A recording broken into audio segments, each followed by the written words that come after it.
Pop quiz. When interest rates go up, what happens to bond prices? Up, down. Bond prices go down. Low oil prices, cheap energy is like this magic healing balm that just spreads its healing energy throughout the economy. And we want low energy costs. We love low energy costs. Elon Musk is going to destroy the petrostates and destroy Putin, destroy the Saudis, and destroy Exxon, and basically bring about an age of cheap and abundant energy just by reducing oil demand a little bit. Wow. Go Musk. Yeah. If you ever feel ambivalent about Elon Musk, try read a biography of Henry Ford.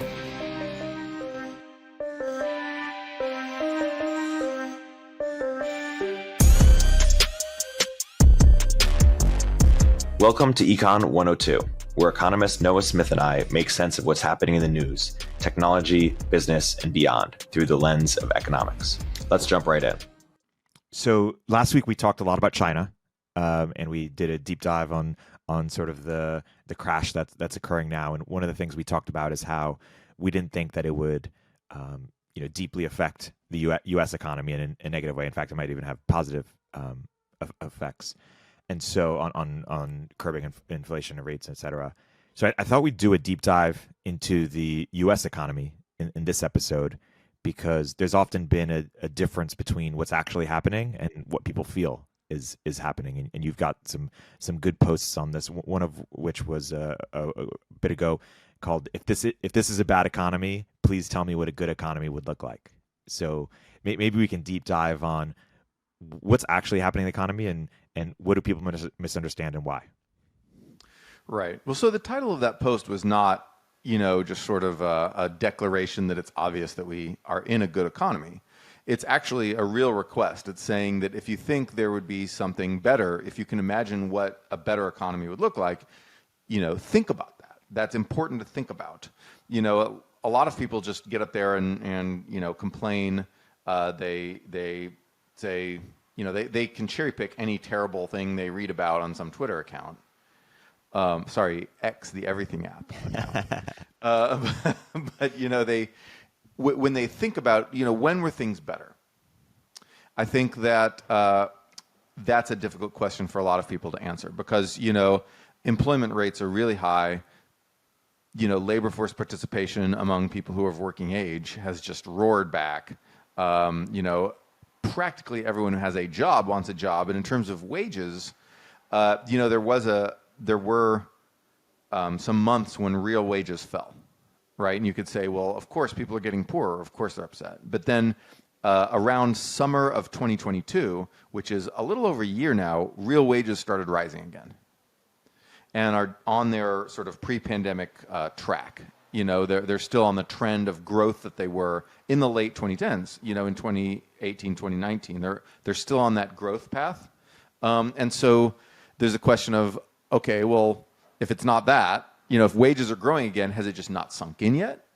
Is it just that, wages have only been growing for a year, so we need 2 or 3 years of wage growth for people to really realize that the time when inflation could come and just sort of take away their wages suddenly is past, and that danger is past. I think there's a real argument to be made for that. The idea that people just don't like inflation because it reduces, a bout of sudden inflation drives down real wages because wages can't keep up, with sudden unexpected inflation.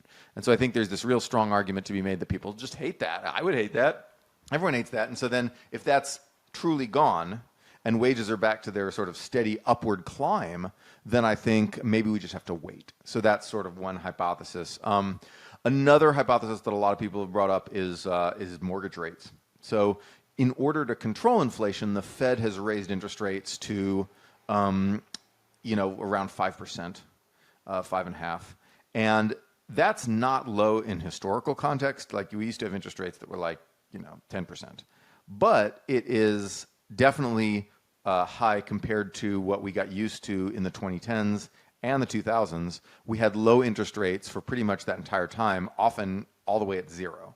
And so there's this idea that, people got used to being able to borrow really cheaply, and suddenly it's impossible to borrow really cheaply, for example, to buy a new house, or to get a car, whatever you want to borrow cheaply for. Suddenly, that is a shock to people, and people are like, oh my God, I can't borrow like I used to be able to. And so then, if that's right, then people will be upset until interest rates start coming down.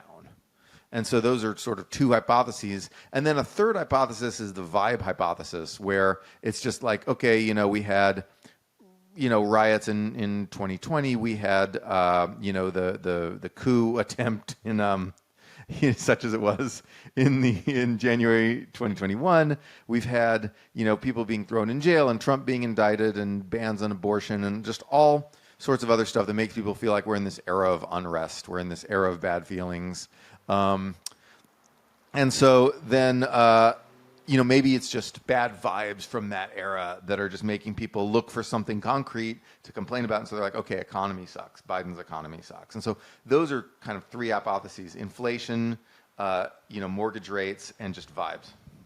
What do you think about the argument that this woman, Lynn Alden, makes, who's, I think, taking it from Ray Dalio, which is that the debt to GDP ratio is extremely high? I believe she says it's the highest it's been since World War II.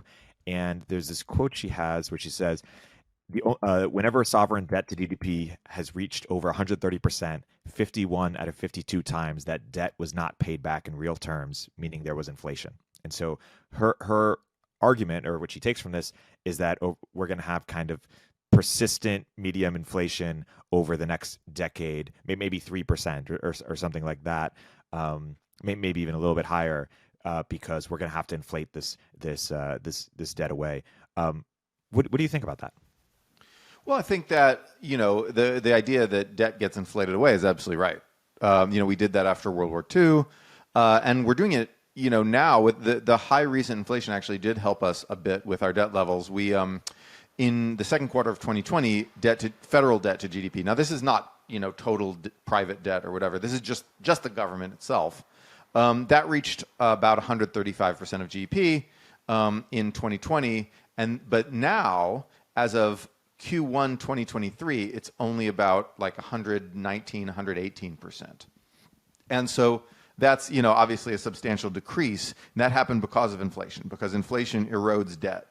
Inflation increases the number of dollars that are coming into the government's tax revenue, and makes it much easier to pay back the debt.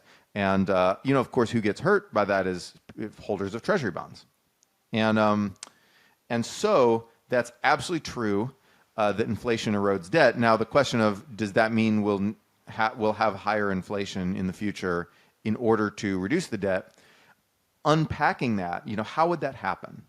You can't just say, okay, here's a historical pattern. This pattern will repeat. You've got to have actually a mechanism for how that happens. And here is the mechanism that Lynn Alden and probably Ray Dalio, you never know what Ray Dalio is actually thinking. But here's what they're probably thinking of. The idea that as interest rates, if interest rates are high, having a very large debt means that the government has huge interest costs to pay. And the last time we were paying huge interest costs was in the 90s. Because Reagan increased the debt a lot in the 80s, and so then we had fairly high interest rates in the mid 90s, and so interest rate costs for the federal government rose a lot. And that's starting to happen now. The federal government is starting to encounter more interest rate costs, and the higher your debt to GDP, or which is really just your debt to tax revenue, the higher that is, the more onerous the interest rate costs become. And then the idea then is that the Fed has a political incentive to help the government out, to help them pay back their debt, to lower their interest cost burden by lowering interest rates again. And that's a phenomenon that goes by the name of fiscal dominance. So if you ever hear an econ blogger like me talking about fiscal dominance, that's what we mean. We mean that the debt is really high, and that not the deficit, but the debt itself, the stock of debt to GDP is high. And what that means is that the Fed is trying to help out the Treasury by lowering interest rates so that it makes it easier for the Treasury to pay back their monthly interest costs. And if that happens, low rates are inflationary, right? And so if that happens, what that means is that low rates are basically inflationary. So then low rates will then raise inflation, which will further erode the debt. So even as low rates make it easy for the government to pay back its bills every month, low rates will also cause inflation that will then erode the debt some more. And I think that's what these people have in mind. That's a great overview. So do you think it's a reasonable prediction that over the next decade, inflation average will be, 3% a year? Or do you think we'll be able to get it down to our usual 2? It's hard to say. There's more factors, sort of structural factors. One factor is I think we're going to enter an age of cheap oil. Now that's famous last words because oil prices are famously extremely hard to predict. But there are reasons to think that we're entering an age of cheap oil, and I can unpack that and go into why if you want. But I think that's going to weigh down on inflation, and that's good for us. Yeah, please. Say more about how oil affects inflation, and then why do we think the price will be cheaper? Right. So oil prices affect inflation in two ways. The first way is just directly because gasoline prices, right? You fill up the car at the pump. And then the second way, and also prices for heating oil and all that stuff. And the second way is that oil is an input into production. So if you're a factory that makes anything, or even if you're a service company that just drives around, cheap oil makes lowers your costs. And so you can pass some of those cost savings on as lower prices, especially when competition, takes hold and forces the prices down. So it lowers headline inflation, in the short term, and then in the medium term, through lower costs, it lowers core inflation. Just lowers the inflation through everything. Low oil prices, cheap energy is like this magic healing balm that just spreads its healing energy throughout the economy, and we want low energy costs. We love low energy costs. And it's great for us. And so that's one reason. So now, why are oil prices going to go down, or not go? If not go down, then stay down because they're not that high right now. They're like $80, but then for Russia they're $60. So the first reason is that pricing power has shifted from the sellers to the buyers. So in 1970s and 80s you had OPEC. You had all the oil producing countries got together and said, we're going to cut output to raise prices so that you have to pay us more for our oil. And they did that, and that was bad for us. But now, so many countries produce oil that it's very difficult for them to coordinate. The United States produces tons of oil. We're essentially oil independent at this point. And so, now buyers are sort of getting concentrated among the US, the EU, India, and China. And with just so few big buyers, and part of this is actually just Europe becoming one buyer, the EU becoming a thing. Part of it is the coordination on oil prices we've implemented because of the Ukraine war. So if anyone tells you the Ukraine war has been terrible for the global economy, say, well, it gave us cheap oil. Because what it did was it caused the United States and Europe to form the anti-OPEC and to drive oil prices down through bargaining. And of course, when we bargain down, when we set like a G7 price cap on Russian oil, that means that China and India can afford to pay less for Russian oil too. And now the competition from cheap Russian oil is having to drive down prices for the Saudis to some degree and for everyone else, all the other oil producers. And if you live in an oil producing country, I'm sorry, it sucks to be you, but, because you don't get as much free money out of the ground, but oh well. I'm trying to give you those little excerpt clips right there. So, so basically, oil gets driven down by pricing power. And the second reason is just EVs, right? So, Tesla and BYD and these other EV companies are going to drive down oil prices by reducing demand on the margin. Now, maybe they'll only reduce oil demand by 10%, but oil is famously elastic. You reduce demand by 10%, prices go down by like 40%. It's hugely elastic. Little changes in demand just cause monster swings in the price, and that's one reason oil prices are so hard to predict, because it's so elastic. And so basically, now Elon Musk is going to destroy the petrostates and destroy Putin, destroy the Saudis, and destroy Exxon, and basically bring about an age of cheap and abundant energy just by reducing oil demand a little bit. Wow. Go Musk. Yeah. Hate him or love him, you got to give him credit or something. I mean, it's just his hands are in so many things, and the impact is so massive. If you ever feel ambivalent about Elon Musk, try read a biography of Henry Ford. Yeah. and you will be like, oh, yes, I see. Yeah. What are the other kind of inputs that affect inflation that may not be fully appreciated or that we haven't covered yet? Affect things that so there's also decoupling from China. as we attempt to shift production to places like India, Vietnam, et cetera, there will be increased costs associated with that.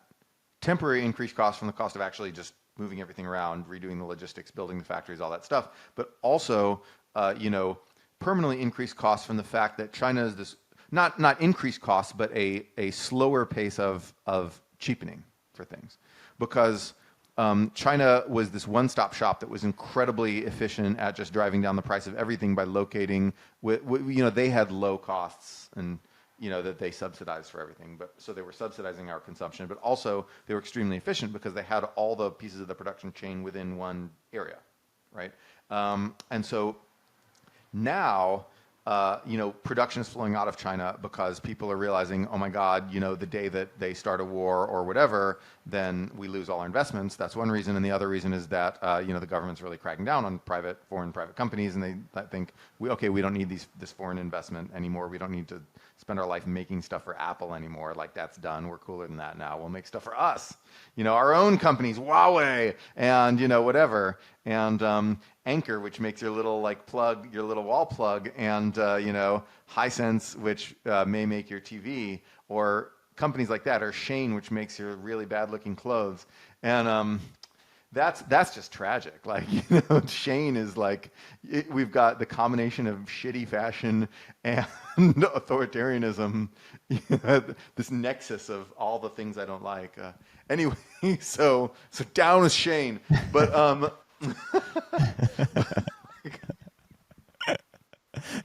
That's good. Down with your bad fashion and authoritarianism. Yeah, exactly. Yeah. And so basically, that will, if not increase our costs, at least mean that we won't see the kind of cost decrease bonanza that we saw, especially in the 2000s, but also a little bit in the 2010s from just China pumping stuff out and sending those giant container ships, to our ports every day with all the massive amounts of stuff. So that, but ultimately when you look at the amount of stuff we consume that's from China, it's not actually that big. Right. So for example, in 2018, which was the peak of our dependence on China, China consumed about 3% of the physical goods that we bought. Now, 3% is not nothing. That's, it's 3%. But what that means is that, that's not huge. It's certainly the idea that everything we have is made in China, blah, blah, blah, was never true. And it's less true by the day because we're starting to shift production out of China. And I don't just mean in the fake sense of taking Chinese goods, shipping them to Vietnam, slapping a made in Vietnam label, and then reshipping them to America. I mean, we're actually starting to do real production processes outside of China. And, China's still in that web of production, but they'll the longer they keep up their bad attitude, the more that will erode, the more that position will erode. Hey, everybody. Erik here with a word from our sponsor. If you're a startup founder or executive running a growing business, you know that as you scale, your systems break down and the cracks start to show. If this resonates with you, there are 3 numbers you need to know: 36,000, 25, and 1. 36,000. That's the number of businesses which have upgraded to NetSuite by Oracle. NetSuite is the #1 cloud financial system, streamline accounting, financial management, inventory, HR, and more. 25. NetSuite turns 25 this year. That's 25 years of helping businesses do more with less, close their books in days, not weeks, and drive down costs. 1, because your business is one of a kind, so you get a customized solution for all your KPIs in one efficient system with one source of truth. Manage risk, get reliable forecasts, and improve margins. Everything you need all in one place. Right now, download NetSuite's popular KPI checklist, designed to give you consistently excellent performance, absolutely free, at netsuite.com/102. netsuite.com/102 to get your own KPI checklist. netsuite.com/102. So we went through kind of the slightly bearish sort of macro argument that Lynn Alden proposed could happen. It's realistic, it could be. Totally. I want to quickly address Balaji, our friend Balaji's extremely bearish, less realistic case, which is sort of that America's banking system or financial system is greatly vulnerable. What does he get wrong when he makes his argument, or just that argument in general that America's in a deeply difficult financial place? Well, so one thing you should notice is that if Lynn Alden is right, then Balaji's wrong. So the reason why banks were vulnerable, earlier this year, and why Silicon Valley Bank and a couple other mid-sized regional banks failed, the reason was because they had bought a bunch of treasury bonds, long-dated treasury bonds, and pop quiz: when interest rates go up, what happens to bond prices? When interest rates go up, what happens to bond prices? Up, down. No, bond prices go down because when interest rates go up, it means that old bonds that have a fixed rate of interest, that they get devalued. And so when interest rates rose, all the bonds, the low interest rate bonds that banks had bought before got suddenly devalued because we can get new bonds for a higher interest rate. Why would we get your crappy old bonds? And so then the old bonds, that they were holding just went down. And so those are those long-dated treasury bonds, those 10-year treasuries, 20-year treasuries, whatever, that they were holding on their books, went down, and that weakened their assets, and that made them more vulnerable to bank runs like the one that happened on Silicon Valley Bank, because, if your assets get vaporized, then people are like, they might not be able to give me my money back, and it becomes a self-fulfilling prophecy, and everybody runs out to the bank, and it's like, the bank won't give me my money, and like in Mary Poppins, or like in It's a Wonderful Life, and then the bank is just like, well, actually, we don't have the money because banks are inherently fragile entities, and blah, blah, blah, and then it closes, and then, the guy tries to jump off the bridge, and an angel has to save him. But... so anyway, that's a bank run. And so that happened because interest rates rose. And if Lynn Alden is right, it means interest rates will go down because of fiscal dominance, because we need interest rates to go down for the sake of the government debt. And if that happens, it'll also bail out the banks in a big way. Yeah. So if Lynn Alden's right, Balaji's wrong. But even if Lynn Alden's wrong and interest rates still stay at 5% or whatever for a while, that 5% probably isn't going up, and so the banks are probably fine. The fact that the big banks didn't even come close to failing, and then it was just maybe 3 mid-sized banks. What were the banks that failed besides SVB? There was First Republic. There was another one. I forget what the other one was, and then there was the crypto bank that I forget in New York. I forget what that's called. Yeah. Yeah. No one cares. So then you weren't a real bank. Bye. So then, I mean, no one ever got out their debit card, wow, I'm going to pay for pasta, at the grocery store with my debit card from Bank of I only serve crypto people. That never happened. And so that doesn't matter. Yeah. And so, anyway, nothing else came close to failing, right? It was very contained. It was not a big deal. They rolled out some emergency lending stuff. They did some minor stuff, and the banking system was fine. And we're not going to see another 5% interest rate increase unless there's a war. Now, if there's a war, all bets are off. If there's a war, we're going to have to do some more episodes of this podcast real fast. Right? If there's a big war between us and China, all these bets are off, and I can't tell you anything. And in fact, I should write posts what would happen to the economy in case of a war with China.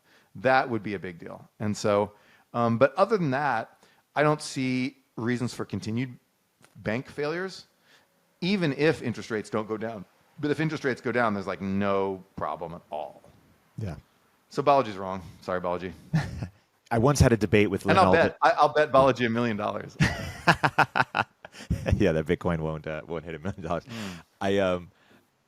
Lynn Alden. I once had a debate with Lynn Alden and Scott Sumner, and Scott was dubious that inflation would get as high as Lynn says. He thought we would just raise taxes to pay for it. And he was a believer, and this was a year ago or a while ago. He was a believer that interest rates weren't kept artificially low, that maybe they were just naturally low. And Lynn thought that they were being kept artificially low. Well, so the answer to that is that no one actually knows what that means. What is natural versus artificial? There's no clear theory that we know about what those are. There are some bullshit theories that don't make any sense that I could tell you about, but they don't make any sense.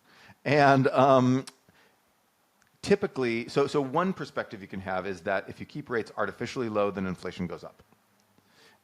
And if inflation isn't going up, your rates aren't artificially low. And so I think that's the Scott Sumner point of view. It's an almost teleological thing. It's there is some interest rate called the natural rate, and the way you know you're below it is if you're getting inflation. And so, you sort of have to have this faith that interest rates are the main driver of inflation. But yes, you can believe that. And then, so in that sense, interest rates were too low right up until they weren't. They were too low in 2021, and then in 2022 they were okay, and now we're fine. If you believe that. If you believe that the inflation changes were due to other stuff, then maybe you don't. So this natural rate of interest is this ineffable, unobservable kind of thing. It's like, it's like this ineffable angel that you can never see, but that holds great power over you. Lynn Alden's case that interest rates were artificially low. You can easily make that case for 2021. When inflation was rising and we kept rates at zero. Are interest rates artificially low now? Were they artificially low during the 2010s? Well, according to the natural rate view, no, they weren't, because we didn't get inflation in the 2010s. We just had smooth sailing, 2% inflation forever in the 2010s. So I guess interest rates weren't artificially low. That's one perspective you can take. To take a different perspective, you have to bring other stuff into it and create a new definition of what artificially low would mean. So you can say, okay, well, the low interest rates didn't manifest in inflation, but the artificially low interest rates pumped up the value of financial assets too much. So in the 2010s, we got bubbles. Did we, though? Thor saying, really, though? GIF. Did it, though? Because in the 2010s, if you look at asset prices now, or even after, so like in 2022, we had the tech stock crash, right? Yep. Well, fine, it crashed, but that crash just wiped out 2021. It didn't wipe out 2017. Right, none of that has gotten wiped out. Housing price rises from then have not gotten wiped out by higher interest rates. None of the gains of the 2010s in terms of asset prices have gotten wiped out, even though we've done the things that should have wiped them out if they were a bubble. And the gains of 2021 were absolutely a bubble and got wiped out. Yeah. Especially crypto. Sorry, crypto. Although I don't know, Bitcoin's back a little bit. Yeah. I don't see a case for interest rates being artificially low in the 2010s, simply because none of the financial value created then has been wiped out, even though interest rates have risen. Yeah. And, only 2021 got wiped out. Nothing before that has gotten wiped out. And so, and there was no inflation. So I don't see any case for that. I think that's just wrong. But then interest rates being artificially low in 2021 could absolutely see that. Yeah. Let's get into another post that you wrote, which was comparing Morning America with 2023. Because there's this broad, pervasive sense that, hey, in the past 30 years, or I guess 40 years, or even people go back all the way to 1971, and they'll say, hey, we've gotten richer, but most of those gains have gone to rich people, and the average person, or the average, working class person, still struggles, or maybe even struggles more so, to pay for their basic needs than they did back then. And you look at sort of the Reagan era and the promises he made and compared it with how we're doing today. So why don't you unpack some of the thoughts there? Right. So for those who are too young to remember, which is I think now most people, I'm too young to remember. In 1984, there was this ad, this Reagan re-election ad that said, "It's morning in America," and it talked about how inflation has come down. Well, inflation was still 8%. It was as high as the peak of the recent inflation. And interest rates were still really high too. And it said interest rates are lower, allowing everyone to buy a house cheaply. Well, guess what? Those interest rates were a lot higher than they are now. Those low interest rates and that low inflation was actually both a lot higher than they are right now. And yet it was morning in America because in a relative sense, it was better than the 70s. Whereas people now are sort of comparing the 2020s to the 2010s, right? Everybody got very used to this idea where you can borrow money for free, and where prices never go, they always go up at 2% a year, and blah blah blah. Very stable, easy, era of borrowing and pricing everything. And now you get a little bit of inflation. You get 5% inflation, 5% interest rates. Oh my God, the world is ending. I can understand that, right? That's what economists call anchoring. It means that you don't measure relative to some absolute sort of gauge. You measure relative to your own experience, and we've experienced low inflation, low interest rates for a very long time now. And so there's this shock when it suddenly isn't true. Whereas in the 80s, even just 8% was like a big decrease, and so it felt like such a relief. And so that's my basic hypothesis, just for why Reagan could get away with saying everything was great then, and now it's harder. But at the same time, I think that inflation's down now to maybe 2.5%, 3%, and it's probably headed lower. Honestly, when you look at things like new leases that people are signing for apartments, and you look at the prices of rent for the new leases, inflation is probably going to be back down to 2% real quick, and it's already most of the way back down. It's almost entirely back down. So I guess, what do you believe differently than Lynn Alden believes? Well, I don't know what Lynn Alden believes, but then I think that in another, if good times go on for another 1 to 2 years, you're going to see mourning in America become a meme again. And you can always see consumer confidence start to tick up. Consumer confidence the survey maintained by the University of Michigan, I would add. Go Blue. At some point, we have to discuss, yes, go Blue. We have to discuss why University of Michigan people are such great posters. Yeah, totally. There's a post it. on Twitter that we'll link to that highlighted you, Rune, Turner Novak, a number of others. You, yes, obviously. Me as well. There's something in the water there. Dave Fontenot. Yeah, totally. Yeah, it's a great group. Yeah, so I guess the survey of consumers, the consumer sentiment is already starting to rise, and you see it start to rise as soon as inflation starts to fall. It hasn't bounced back all the way to where it was, but it's on the rise. Maybe vibes are holding it down or whatever, but then it's on the rise now. And so I think if you see, and what you saw in the early 80s was, when inflation came down and then interest rates started to come down, you saw maybe a year. You saw like 1982, like things were, that stuff was obviously getting better, but there was only a little bit of a bounce back in consumer sentiment from there. And then maybe that was our 2023. And then in 83, you start to see consumer sentiment rise. And then 84, it continues the rise. And then you get mourning in America. And so what I'm saying is that maybe by the election time next year, we're going to see people feel much better about the economy, assuming inflation stays low, growth stays good, we don't get a big rise in unemployment. I think there's a good chance that Biden will be running Morning in America style ads for his reelection campaign, even though we're a little bit, maybe a year earlier in that cycle than we were before, relative to the election year. So I think that 2024 will be more like 1983 than 1984 in that cycle. So we won't have entirely bounced back to like that very high level of consumer confidence. But I think that if history repeats itself, things are going to seem a lot easier next year if just inflation stays low. Yeah. That's encouraging. What do you think is the right way to think about sort of like attribution, economic attribution for presidents? Like when the economy was going well in certain points of Trump's era, people would say, oh, that was Obama, or, people say Biden's era, oh, was it Biden or was it Trump? Like, how do you think about like who deserves credit when things are going well economically? Like, what's the right way of thinking about it? This is a really, really complicated topic. And in general, presidents get much more credit than they deserve. When you look at how many jobs are created under Biden versus how many jobs are created under Trump, that's all bullshit. Like that. So don't pay attention to that. But because there's a bunch of lags here, right? So it can be really difficult because you have to have a theory of what actually causes what in the economy. So for example, we had this big financial crisis in 2008. It's easy to blame Bush because he didn't see it coming, didn't head it off. But if you look at the legislation that allowed all those fancy derivatives that ended up crashing and destroying the banks and all that stuff, you see that it was under Bill Clinton.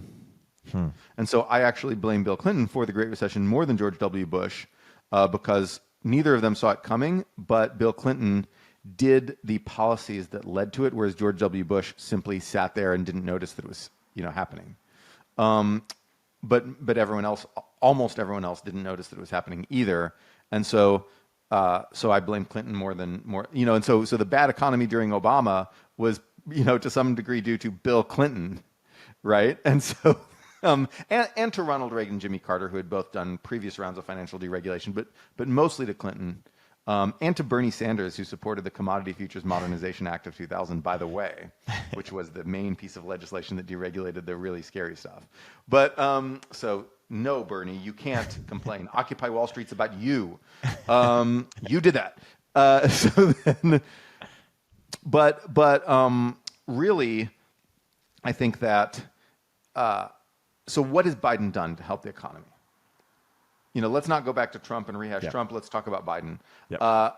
So a lot of what's affected the economy has been the Federal Reserve.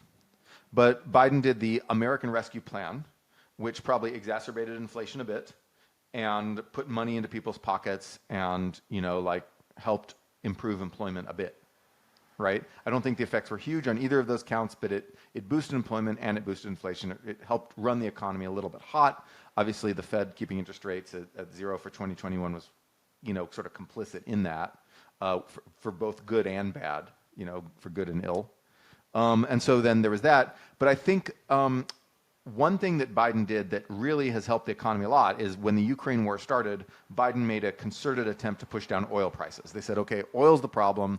Oil's going to screw us. We saw this scary moment at the beginning of 2022 when oil prices suddenly really spiked, and we were like, oh God, is this going to cause... It looked like it was causing the start of a recession. We had actual negative GDP growth, real GDP growth for 2 quarters. Inflation spiked. It had inflation, just like spiked up. And then unemployment started to rise. And it looked scary. It was a scary moment. That's what high oil prices does for you, right? It's bad. And so Biden's like, okay, I'm going to push oil prices down. And he did it. And he did 3 things. Number 1, he went to Venezuela. And he was like, okay, Venezuela, why don't we get you pumping oil again? Venezuela's oil production crashed because of Hugo Chavez and Maduro and their stupid policies where they raided the state-owned oil company PDVSA to fund their stupid programs and cronies and whatever. And so Venezuelan oil prices had just crashed. And then we put sanctions on them when they had this electoral chaos. And that was a dumb move by us. But Biden's like, okay, no. You know what? We're going to bring back in the Western oil companies. They're going to help you get oil pumping again. So that helped. The second thing Biden did was release oil from the Strategic Petroleum Reserve. He dumped a bunch, and that's exactly what that's for. It's for some sort of war-type situation or emergency situation. He dumped a bunch of oil from the reserve onto the markets, and that helped calm down oil prices. But the most important thing, so those were both useful things that Biden did. The most important thing that Biden did really was the G7 price cap, was this reverse OPEC.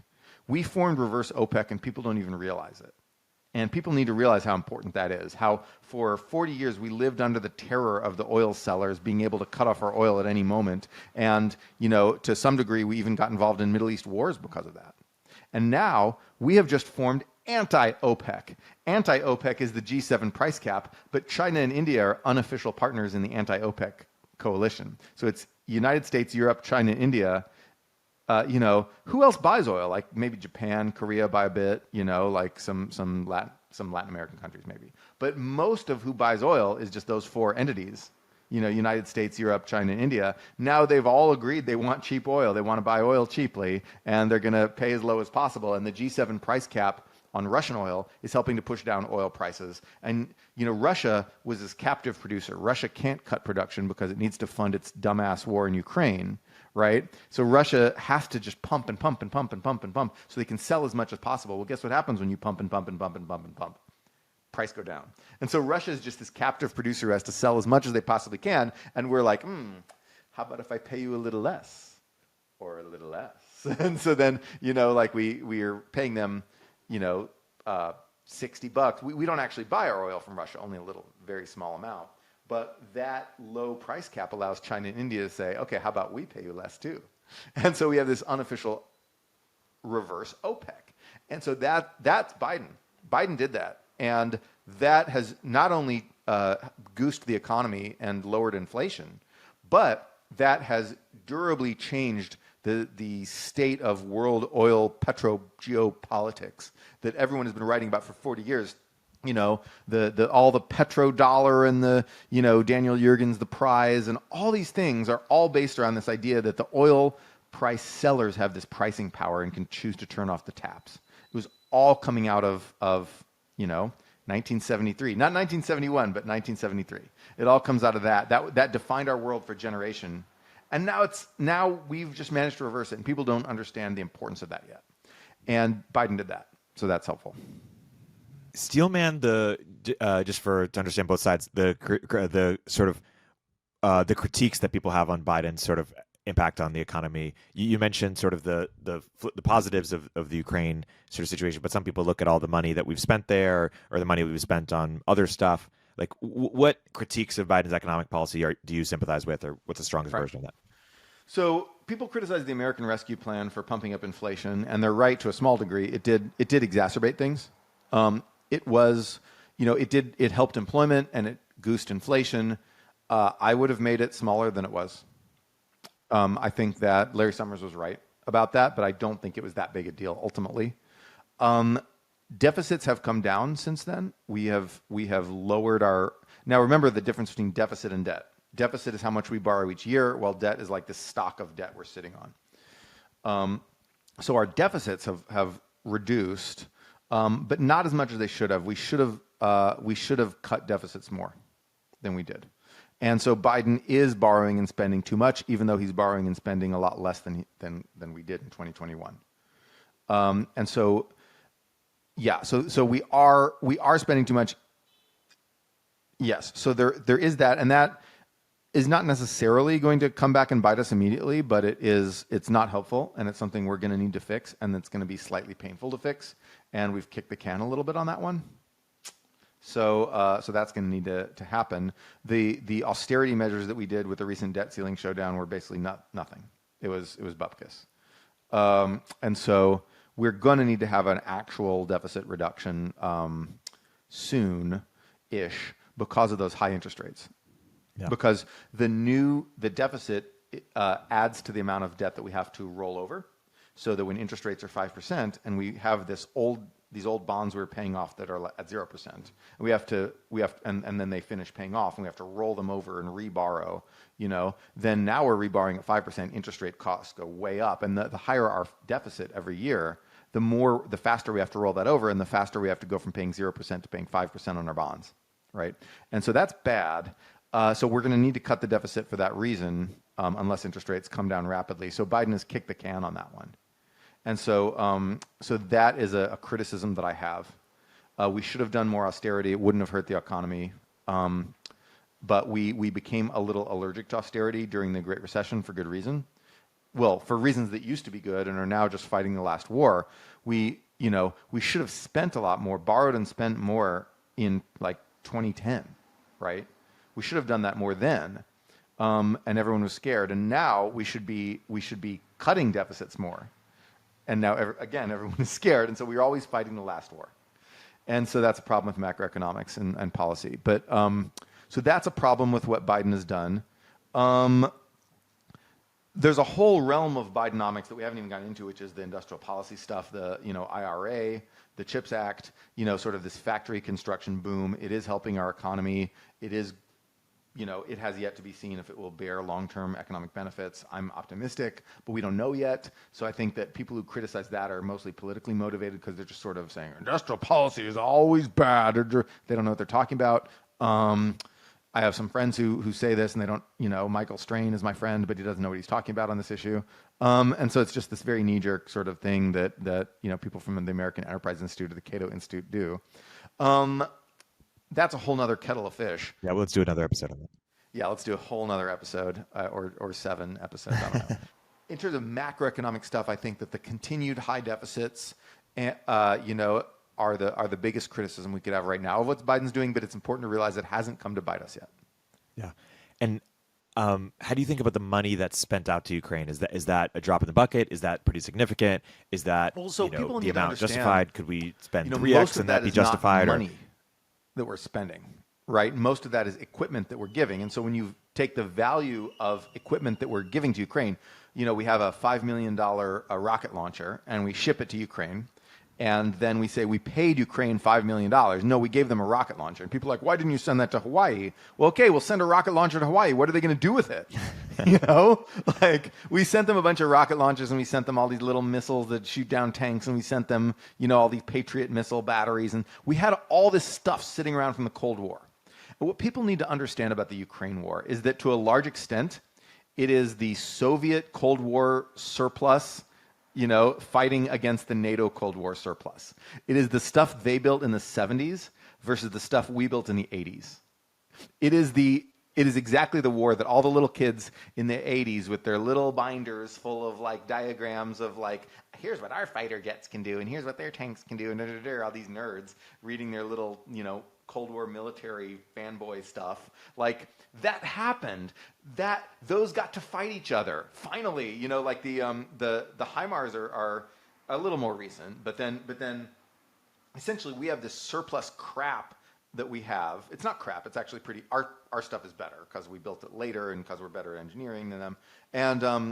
And their stuff is worse, but they have a lot of it. Like the Soviets built up, 13,000 tanks, and I think they still have, at the start of this war, they still had like estimates of 6,000 functional tanks. 6,000 tanks, and they just rolled those into Ukraine, and the Ukrainians are like, okay, we will blow up, and then, blew them up with American like shoulder-mounted missiles or whatever, javelins or whatever, and then all those tanks got blown up.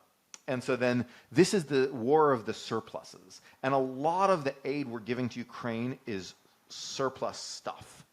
It is not actual money that we're paying. And, to some degree, we will eventually have to backfill that stuff by building new stuff. But we were going to do that anyway because those things would go obsolete, right? The like 1990s vintage rocket launchers are going to go obsolete. That's not necessarily going to be useful against China.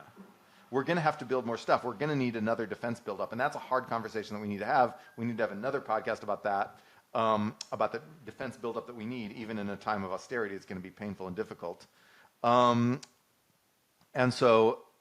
that can has been kicked by Biden as well, by the way, But the idea of we're spending all this money on Ukraine, first of all, the amount of money we're spending on Ukraine is pretty modest compared to the amount of money we spend on everything else. It's like a small % of our military budget, even if you value all these rocket launchers at cost, right?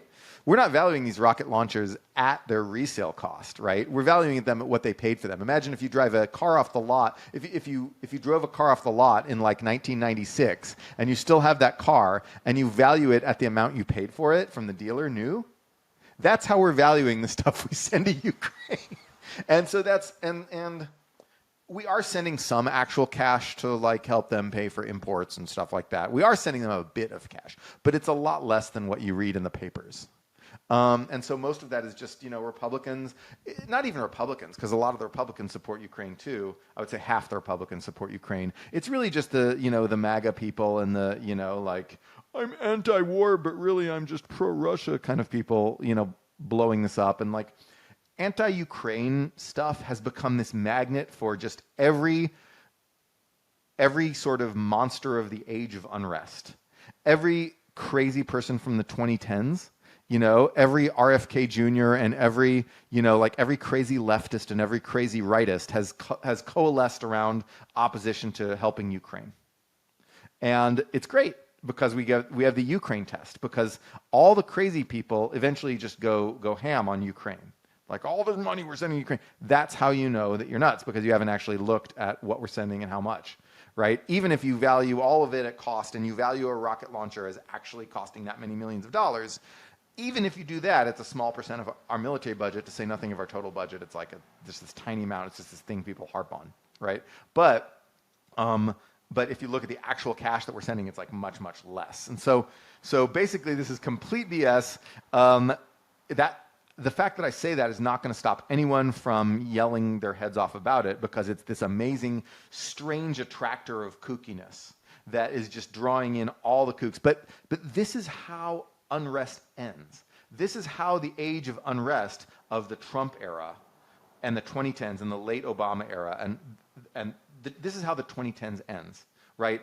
All the people who sort of cut their teeth yelling about, race war in the 2010s, or yelling about this or that, like they will all eventually just gravitate towards kookier and kookier, fringier things until eventually they go away. But that hasn't happened yet. We are still, we've hit the peak of unrest and we're on the downslope, but we're still at a fairly high level of unrest. And, we still have this PTSD, these scars from this crazy decade that we just went through with riots and coups and like just people saying infinite stupid shit on the internet and cancel culture and God knows what. And we're on the downslope of that now. And anti-Ukraine stuff is part of that. Yeah.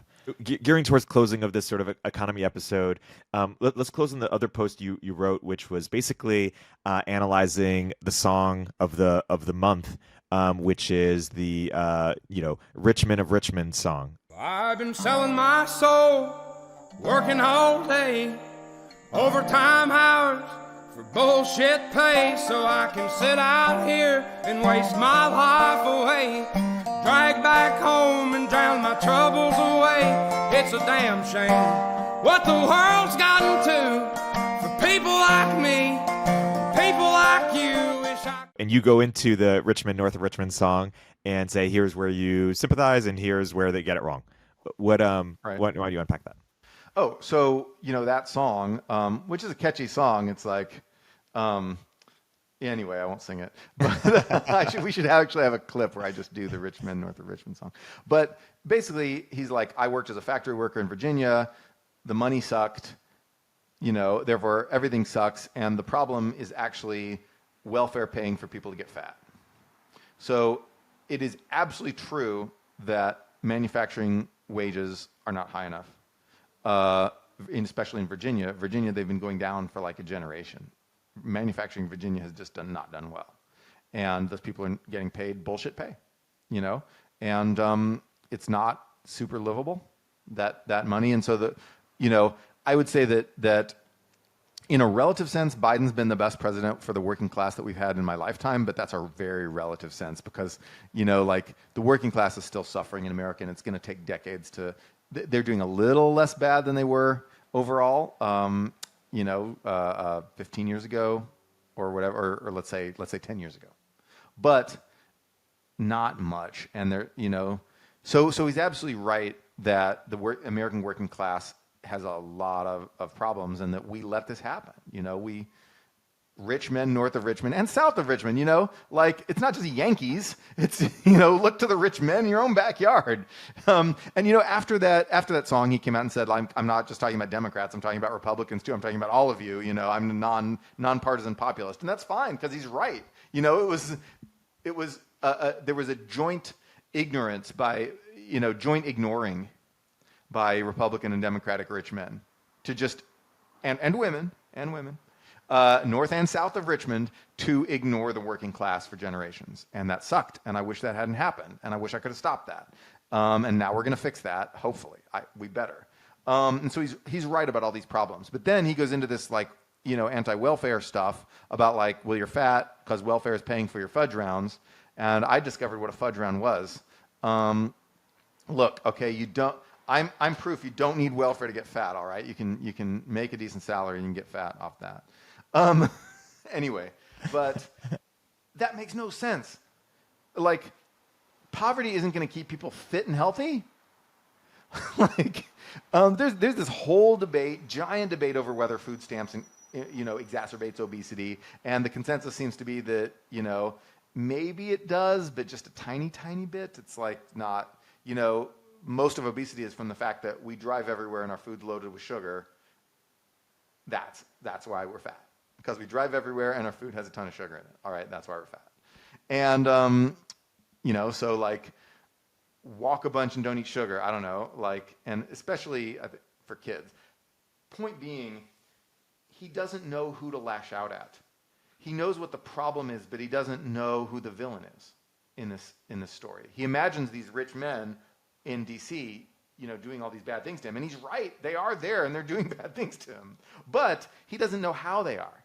And that's one of the problems of this disengaged working class and all the disengaged voters who went for Trump in 2016, but then largely went for Biden in 2020.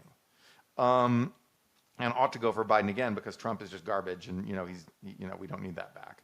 And we don't need the Trump era back. But then, maybe they'll go for Vivek. Maybe they'll go for some guy like RFK. I don't know who the disengaged people will go for, but the fact is we are not helping them, and he's right about that. The very fact that he has no idea what the problem is economically, he just sees the bad effects. He doesn't know the cause.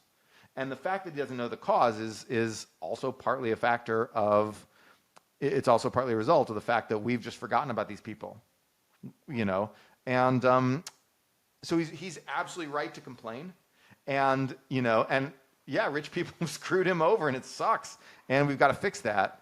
But cutting food stamps isn't the way that's going to happen.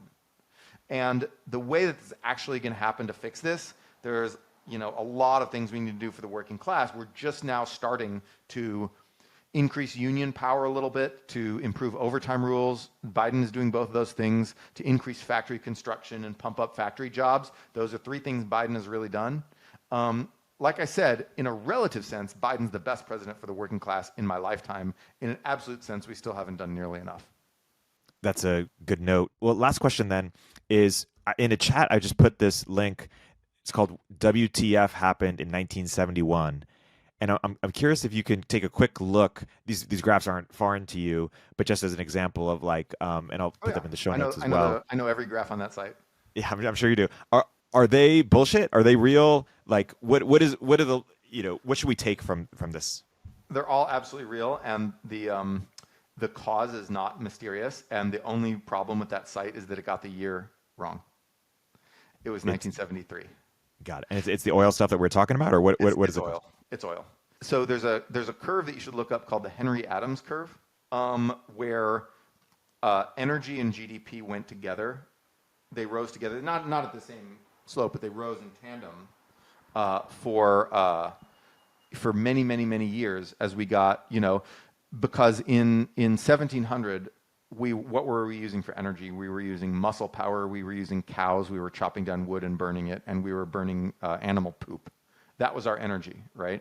And then from then, we got coal and the steam revolution, and then we got oil and natural gas. It helped, but whatever. It was mostly just coal and then oil, and energy got cheaper and cheaper and cheaper, and we kept getting cheaper oil. And if you look at real oil prices, they were like down, and then you get these movies about 1960, like American Graffiti, George Lucas's sort of breakthrough hit. Where these guys just drive these giant muscle cars and gas is incredibly cheap. And there was this, we just built everything with super cheap energy from oil. But coal was the first part of that, and then oil. And so we just used more and more energy and more economic growth. And it was this. And then what happened in 1973? The age of cheap oil came to an end in a day, right? And that day was Yom Kippur of 1973. And on Yom Kippur, Arab countries went to war with Israel. America helped Israel fight them off, kind of like we helped Ukraine fight Russia off, but we helped Israel fight them off, and then the Arab countries got mad, and then they cut oil output, and then they realized, oh my God, we have the pricing power, and we can just raise prices for oil. And the age of cheap oil came to an end, and if you look at the Henry Adams curve, which matches GDP with per capita energy use, it's like in 73. That's the curve. All the other curves are that curve. That is the one curve, because we switched, as Peter Thiel would say, we switched from atoms to bits on that day, because atoms innovation requires cheap energy as an input. Rearranging atoms requires energy, rearranging bits requires energy, but just a hell of a lot less. And so we started dematerializing our economy. We started going to computers and the internet and things like that, which have many benefits, but don't look the same for our economy as just flooding with energy. And so that's what happened, and it was 1973, and I wish they'd called the website What the Fuck Happened in 1973, because then we'd know. And was there a world in which that impact happened and it didn't lead to all these gaps in sort of, middle class versus upper class? Like, was it just necessary that's how it had to turn out? We don't know, but probably. My guess is that yes, that was because energy intuitively, this is a point Tyler Cowen has made, by the way, intuitively, energy is something that even an average person can easily use. You go out and you look at a steam shovel. Look at that steam shovel. It's this big, powerful thing running on so much energy, and it's like, shoveling, gravel or whatever. It's helping to make like the foundation for like a house or any of those big machines, right? Those machines are driven by people with a high school education at best. And, my dad was a construction worker. He was a construction worker, to put himself through college, whatever. He would do construction work in the summers. And he would work, they knew this guy, I'll always remember this guy who everyone just called Snot Liquor. Because in the 1960s, that was a nickname you'd have in the construction job. This guy did not go to high school. He dropped out the day he was able to drop out, right? He was probably illiterate. He was a wizard with a steam shovel and a backhoe. And he could just pilot these things insanely competently. And nobody messed with the guy because he was a famous knife fighter. but he was amazing with the steam shovel and the backhoe, and he got paid a decent wage. This is in East St. Louis, and so that was energy. We put the energy into the machine so that this guy with no education could earn a decent wage, just using these machines like playing a video game and getting really good at this video game, right? It's like energy is what turns video games into physical stuff. And when we stopped being able to do that, cheaply, what that meant, bits innovation is complementary to the human mind. Right? And so it started to become nerds like us that gain the upper hand in the economy. And the benefits of the economy went to nerds like us. We're good at rearranging bits. We couldn't necessarily pilot a steam shovel any better than Snotlicker could. But we can sit there and code and code and code, and he's not able to do that. He doesn't have the educational background. He can't even read. He doesn't have the educational background to be able to do that, and yet nerds do. We went to college and we sat there doing boring worksheets and Well, while you were partying, I studied the blade, but then we Yes. but then we got rich, and then we partied, and so then the world became a world for us. This world of bits innovation.